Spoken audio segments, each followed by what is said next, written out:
just say, I think sometimes people don't know that that is something that needs to be worked on. That doesn't come natural to to hear and to hear God, to have that come. That's not a natural thing. And I think sometimes, I know for me early on in my faith, because it wasn't natural, I thought it was just not something that it was accessible to me. Mm-hmm. Because like when I seen people who were in that place of relationship to that they say, I was praying to God. I feel like God was saying for at the beginning stages, I didn't have that. I was like, like, wow, Mm-hmm. and I looked at that person as like, man, this is somebody who is obviously on another level in some sort of mind. That's my mind's frame of thinking.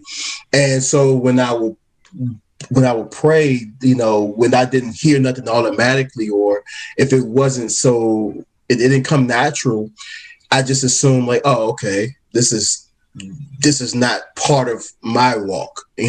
But it wasn't until I learned that that is something that, like you said, has to be worked at. That's something that has to be intentional. Like Jason said, that has to be your prayer.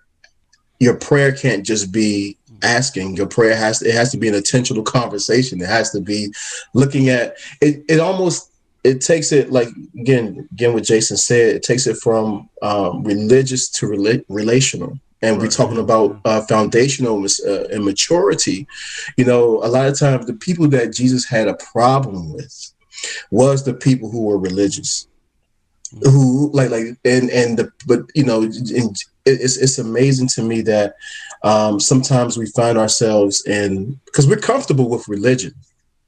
It's easy with religion. We know what to do and what because not it's to do. practiced. Yeah. But relational is just something that we do as humans. We struggle with, because it is something. Relationships takes work. Yeah. Relationships, and I think sometimes we don't know that a relationship with God, it takes the same energy and the same intentionality as a relationship with your wife, as with your friends, as with it takes that same type of intentionality with it.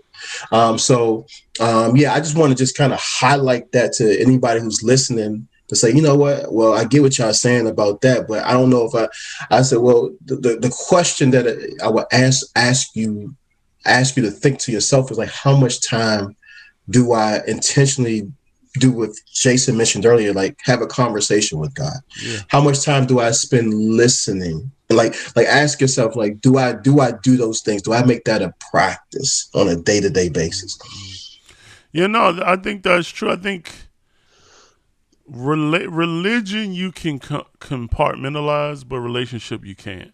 And I think that's one of the reasons why Christians are so into politics, because you can just vote against abortion and never have to help anybody. You could just be like, check that box, I'm against abortion.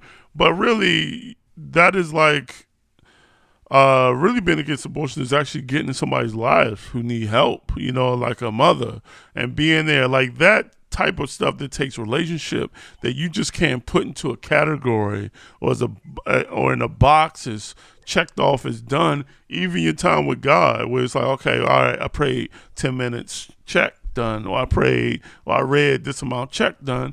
That's all religion. When you get into a relationship, it is an all day thing. It is a continual thing. It is here. It is there. It is an ongoing thing. And I think, just think about what you said. Yeah, I think that's one of the struggles that sometimes as believers we have, is that we try to compartmentalize what it really means. Or I think that's what we like about religion, that it can be something that we can just check off and say, boom, done, and then I can do my own thing separate from that there.